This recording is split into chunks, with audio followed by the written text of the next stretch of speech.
namula talaga ako na yung anong tawag nung mahirap kami. Madrama ang buhay. Kasi balak ko sana bro dyan na maging artist, mag-artista noon. Tapos kung work ay yung sa Channel 7. El Shaddai. Dear El Shaddai. Religious na yan. Religious, founded by Brother Martin. Pero yun ang hindi ko makikita. Sabi, muntikan ka na. Munti kang namatay kasi Yaw El Shaddai. Tulungan mo ako kasi gusto ko pang makaharap.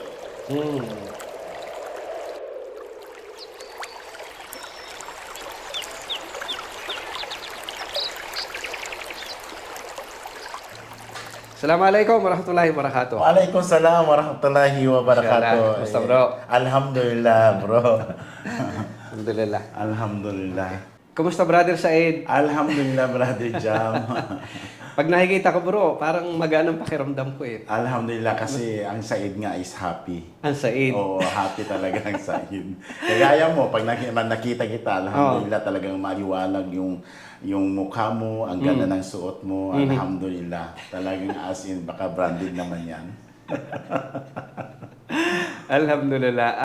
So, welcome bro sa My Story channel. Yes bro, talagang pinaunlakan ko talaga yung invitation mo sa akin at binigyan ko talaga ng oras para at least makuha mo rin ang aking story. Okay, so ito ay kwento ng buhay Yes. noong simula pa nung bata hanggang lumaki hanggang Yes. sa dumating ang point na nag-Muslim. tayo. Okay. Ngayon, sa anong probinsya mo, bro? Ako po ay ipinanganak sa Davao. Lumaki po ako sa Davao. From ipinanganak ako grade 1 up to second year high school. Doon ako sa taga Davao talaga ko sa Riverside, Calinan, Davao City. Davao City. Yes, it's a part of Davao City pa rin. Although na parang far yan sa city namin, pero part pa rin yan sa Davao City. Ano yun? Tabing dagat? Or... Hindi. Hindi Parang marami mga nyugan or something. Parang bundok na. Okay. So, ilan kayo magkakapatid, Brad? Kami magkakapatid, Brother Jam, kami, 12 kami magkakapatid eh. 12. Namatay ang tatlo, na lang kami ngayon. 12 na lang kami. Ibig sabihin 15. So namatay ang tatlo, 12 na lang kami. Pero from primero up to pang 10 ako, so meron pa akong sumunod sa akin dalawa. Dami ano? Ang dami talaga. Masaya din siguro. Masaya, masaya yung buhay namin noon, kahit na mahirap kami, at least napagkasya namin ang aming mga kinakain. Ang saya naman, hindi naman sakuan lang yan eh. Hindi Yes, naman sa pera. Kasi, yes, ang kasiyahan kasi yung nagkakasundo ng magkakapatid at yung totoo sa isa't isa noon. Ano ba yung bro? Nung araw, masisipag ang mga parents natin? Masisipag talaga Masipag mga sa bukid, masipag din sa pagpaparami. Oo, kasi kaya masabi kong masipag talaga kasi bakit eh. Siyempre, hindi ako mabubuo kung hindi sila nagsisipag din. Tsaka hindi rin lalaki Yes. kung kulang sa sipag. Yes, kasi ang lahat ng mga na natin ngayon ay nanggaling din sa Allah at saka nanggaling din sa ating magulang. Bali instrument lang sila ba? Yung family, no, katutubo ba yun sa Davao? Katutubo talaga sa Davao yung pamilya ko. Pero yung Villanueva, Ang Villanueva kalat, kasi, parang kalat, ano? Yes, ang Kilala Villanueva apelyido. kasi ang dugo ng aking papay Ilonggo. Ilonggo. Yes. Doon kasi sa amin sa Batangas, marami ding Villanueva eh. Oo. Ilonggo talaga at nag-migrate si Papa sa Hingoog City. It's a part of parang Misamis Oriental yata yun. Kaya pala ang pagsalita mo, parang Ang may... diction ko talaga Bisaya. Bisaya. Bisaya Dahil doon talaga ang Davao. diction ko. Pero ang Ilonggo, madali mong ma-adapt. Yes, kasi ang Ilonggo kasi may mga parang malambing lang yan sila. Oo. Malambing Para ikaw. Yes. Okay. So Davao. So ano ba ang life, ano ba ang kwento ni Terso Villanueva nung mula kabataan hanggang dahil ang pangalan mo Terso ano? Yes, Terso So kasi- anong kwento ng buhay mo, bro? Kasi ang mama ko kasi, Bro Jam, sa panahon nila ay parang idol nila yung mga artista. Kaya may Fernando kami, may Tirso, may Nora. Yung si Nora patay na. May Lydia. Kompleto kami ng pangalan. So ako Tirso. Terso. So ngayon, ang kwento ni Tirso sa noong pagkabata is, noong ako'y namulat talaga ako na yung anong tawag, mahirap kami. So nandoon yung mapagkasyalan namin yung aming ulam sa 15 kami na pagkasya namin, nandoon yung maghanap buhay kami sa ibang tao para makaraos din kami kasi tumutulong ako sa aking magulang talaga eh. Hanggat sa pagdating naman sa bukiran na kung saan doon ako naghahanap buhay, naglalaba pa ako, tinutulungan ko ang mama ko noon. Tinutulungan ko ang mama ko. So hanggat sa anong tawag noon, hanggat sa nakaraos kami. Pero mahirap pa rin talaga. Mahirap. Kami. Tapos may kapitbahay kami na very talented din. So doon ako nagkaroon ng idea sa kanya. So lahat from grade 1 up to high school ako, talagang kung ano yung talent ng aking kaibigan na kapitbahay namin, ginagampanan ko rin. Yung magiging palasayaw, tapos manganganta. Although doon sa taga Riverside, na sa lugar kong pinanganak, talagang title holder ako dyan. Hindi ako pwedeng umalis doon sa entablado na wala akong natatanggap na award. Yes. So, ibig sabihin sumasali ka sa mga contest. Singing contest. at saka dancing. Yes, yan ang talent ko talaga. Parang artista nga. Yes, oo. Para talaga akong artista sa amin. Kasi kilala nga si Tirso Binaniba bilang isang mang-aawit, bilang isang mananayaw, at madrama ang buhay. Kasi balak ko sana, bro, dyan na mag-artista noon eh. Mag-artista, pero hindi natuloy. Hindi So, talaga natuloy. yun ay sa Davao, pero doon ka ba lumaki or Lumaki ako sa Zamboanga. So, ano? Dahil from third year up to nag-college ako, sa Zamboanga ako nag-aral ng college. Sa Buanga City. Sa Zamboanga City. So, anong life doon? Ang life doon ay talaga mga salitang Chabacano, tapos ang mga friend ko talaga at mga classmate ko ay mga Muslim, pero ang Muslim talaga nila doon, hindi sila nang-inganyo sa pagdadawa. Kaya ang mga Christian, wala silang time na magmalik Islam din kasi alam mo naman Parang alof ang tawag. Yes, oo. Yun ang Kaya So, yun ang, nakailang taong ka doon sa Buanga? ako doon, naka 7 years sa Zamboanga. So, mga anong edad mo bago? Siguro ang edad ko siguro noon mga nasa lumisan ako doon sa Zamboanga 1992. 92. 1992, yes. Okay. Then from Zamboanga to balik to Davao or sa ibang lugar na? From Zamboanga, migrate ako sa Manila na. Manila na. Yes, oo. Sa Manila na ako nag-migrate. Nag-aral ka pa or nagtrabaho? Nag-aral ako para magiging fourth year sa Paris University. Turning University sa Manila, sa Mayricto. FEU. So, nagtapos ako doon ng Bachelor of Science Education. Pero hindi ako nag-take. Ng kasi board? ng board, yes. So, parang hindi rin madali ang pag-aaral mo, nung college? Hindi rin. Kasi noong Struggle din, ano? Yes, noong nag-aaral ako ng college, Brother Jang, nag-working student ako. Sa Manila? Sa Manila. Uh-huh. Ang first trabaho ko doon sa Manila ay talagang sa disco bar. Sa disco bar. Sa sukat. Anong kuha mo doon? Yung waiter? Yes, waiter. Para talaga ako. Makapag-aral talaga ako. Disco bar. Nandyan kasi gusto ko talaga makamit yung aking pangarap talaga.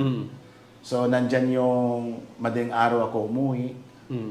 Tapos, nandyan yung binabar ako ng mga ano tawag na matatawag natin matrona, tapos yung mga bading. Paano? Kasi Parang kuwan, ang tawag doon, parang kinokort, nililigawan. Oo, nililigawan nila ako. Kasi dati kasi, Brother Jam, hindi naman sa ay nakita mo naman ang itsura ko ngayon kung kapangitan ba talaga. Ilang taon ka na ba ngayon kung pwede mong i-reveal? Ako ngayon, Oo. 50 na. 50 na. Oo, So, ibig sabihin, nung ikaw ay Nung kabataan talaga teenager, ako, hindi naman ako gwapo, pero as in may dating. may dating. Kaya nga lapitin ako sa mga tao. Mm-hmm. At sila man ang nag-ano sa akin, sino ba ako? Di ba? Kung sino lang mag-ano sa atin, abo dyan, Brother Jam, at least lapitin natin pala. So, ibig sabihin, kung ang trabaho mo ay sa bar o sa disco bar, parang ganun ang life, ano? Yes, oo. Hanggat sa may naka-ano sa akin, yung hindi pa rin ako kontento noon. So, meron ako isang kaibigan na nagangalan na Gerald, so kapitbahay din namin yun. At sabi niya, Tears ba? Bakit? May mga itsura naman tayo, sa ganun. Huwag tayo mag-ano sa disco bar kasi madaling araw na tayo, tapos graduate na tayo. Mag-apply tayo sa Jollibee kasi qualified naman tayo, may mga itsura naman tayo. So, nag-apply kami sa Jollibee, yung Pasay, yan sa Indang. Sa Idang Street, sa may Piltrangco. Yan ang kauna-unahang trabaho ko. Hanggat na magre-regular na sana ako, tapos may nag-ano naman sa amin na mag-apply kami sa Alabang Country Club kasi that time yung Alabang Country Club parang very famous. So pinasukan namin kasi nandiyan yung mga artista. So lahat ng mga artista, doon ko nakikita sila. Doon, Opa Gutierrez or something ganun. Dahil nandoon ka. Yes, oo. Hanggat sa yung nag-Alabang, marami akong pinapasukan ng trabaho. Nagiging paging counter ako ng Sukat. Nagiging credit verifier ako ng SM South Mall, Las Piñas. Nagiging counter checker ako ng Ever Gutesco Mall, Las Piñas. So, ibig sabihin, pag may opportunity mas maganda, lipat. Yes, oo. So, noong Brother Jam, natapos ko na yung mga work na yun. Ang last kong work ay yung sa Channel 7. Sa Channel 7, naalala mo yung sa Gubingo dati kay Arnel Ignacio at saka Camaricar de Misa. Ako yung nagiging field supervisor, so may mga hawak akong mga merchandiser. So may mga hawak akong mga merchandiser noon. So, siyempre, papalit mo yung mga sachet, kung ano yung mga binubula dun sa yun. Pero hindi pa rin ako kontento. Ano tawag nun? Pinasoka ko yung sabi ng kaibigan ko, mag-El Shaddai tayo. El Shaddai. El Shaddai. Religious na yan. Religious, so founded by Brother Mike Bilardi. So nag-ensayo kami, nag-apply ako, so natanggap naman ako sa Amor Solo. Kaya dati akong singer ng El Shaddai.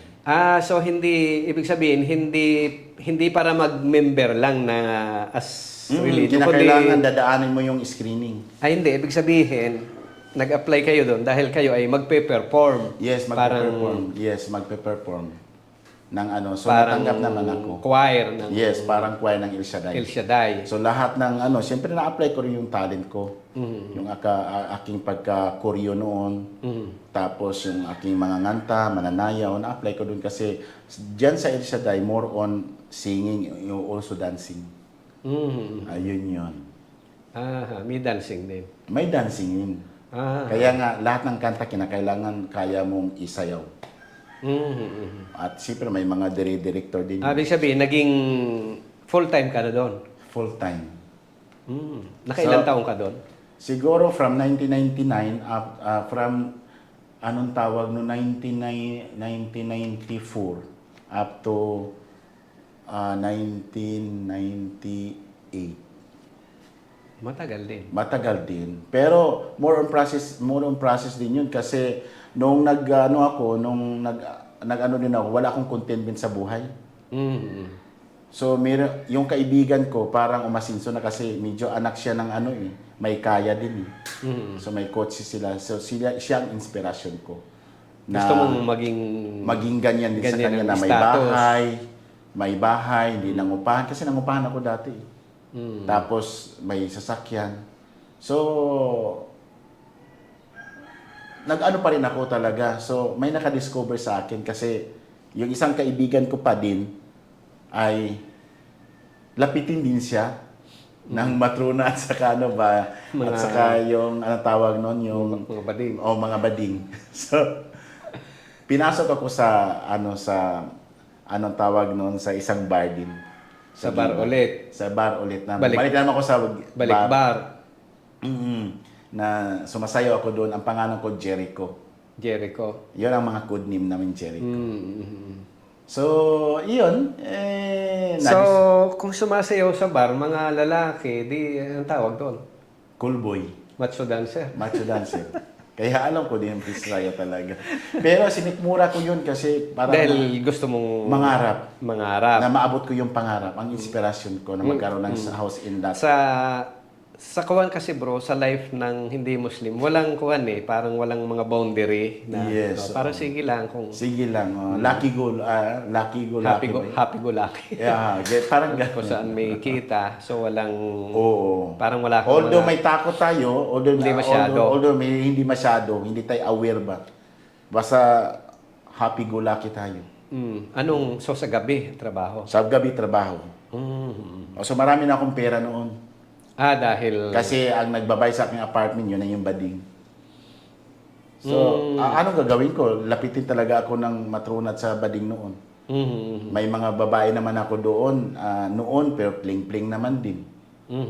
Kaya nga yung mga kilos-kilos sa mga malalambot, doon ko rin nahawa sa kanila eh. Kasi ilang taon din ako nirelasyon ng bading. ng bading. So, yun. Hanggat na nung nag-ano ko na mag-apply ako sa agency, siya din ang tumulong sa akin. So, okay lang kung sagutin mo o hindi. Okay, wala Yung kung makipagrelasyon ka sa bading, hindi ba makaapekto rin yan sa kuwan mo na medyo meron kasing iba, ang tinatawag nila, nagkakaroon ng identity crisis. Yes. Parang nagiging nahahawa rin sa pagkabading. Meron bang ganong anggulo sa'yo? Hindi, ang nahawa ko lang sa isang bading noon, yung kilos ng nila. Yung kilos, panalita. Okay. Kasi alam mo yung mga Matagal bading mo para may kasama. pagkasusuya sa tagal namin magsama noon. Kaya iyon ang naano sa akin. Pero in my mind, in my heart, talagang as in lalaki. Macho. Kilos lang parang malanya. Alhamdulillah. Okay, so ang buhay talagang maraming masalimuot. Masalimuot talaga ang buhay ko noon.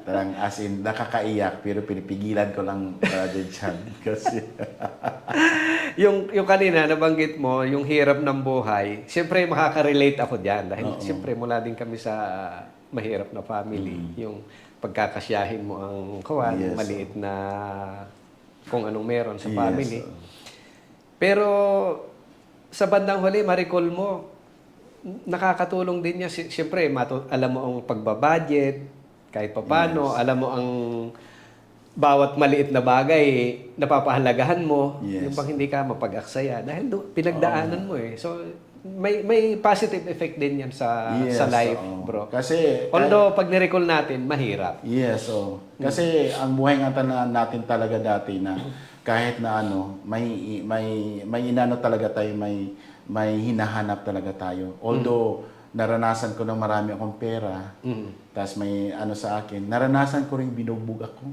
Muntik akong mamatay noon. Binugbog ka ng... Binugbog ako kasi pinagkamalan ako na kabit daw ako ni Binugbog ka nung karelasyon mo? Hindi, yung tawag nun, other group. Ipinabugbog ka? Kasi parang kilala Selos. na ako noon sa Selos. Kasi Kasi yung bading na yon merong mga kagrupo. may parang merong nakagusto sa kanya dahil yung bading na yon ay talagang may pera. Ginusto ako ng bading noon. Aha. So binugbog ako, talagang pasa-pasa dito ko. Yun ang Yun ang hindi ko malilimutan.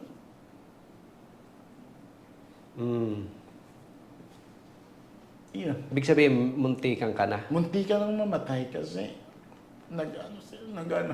naghanda sila ng kutsilyo lang. Pero sabi ko sa dating race na yun, Yahweh Shaddai, tulungan mo ako kasi gusto ko pang mangarap. So, Kasi may balak na nga ako mag-abroad. parang makita mong mamamatay ka sa time na yun, ano? Yun ang mga napapasukang salimot talaga sa buhay ko. Masalimot. Pero first chance ko na, ay parang second chance ko na binuhay ako ng kasi may purpose. Everything has a purpose. So, ibig sabihin, that time na bugbugin ka, nakikita mo may intensyon na patayin ka. Yes. Hindi Yes. hindi mo palang oras. Yes. So, pero may talaga, may God na He is watching us. May Panginoon talaga na sa akin dahil na soon ay magiging ganito na ako. Okay. Lulala. At, Sorry, sorry kasi siyempre, kung ma-recall mo yon mga ganung bagay, parang, alam mo, katapusan mo na. katapusan.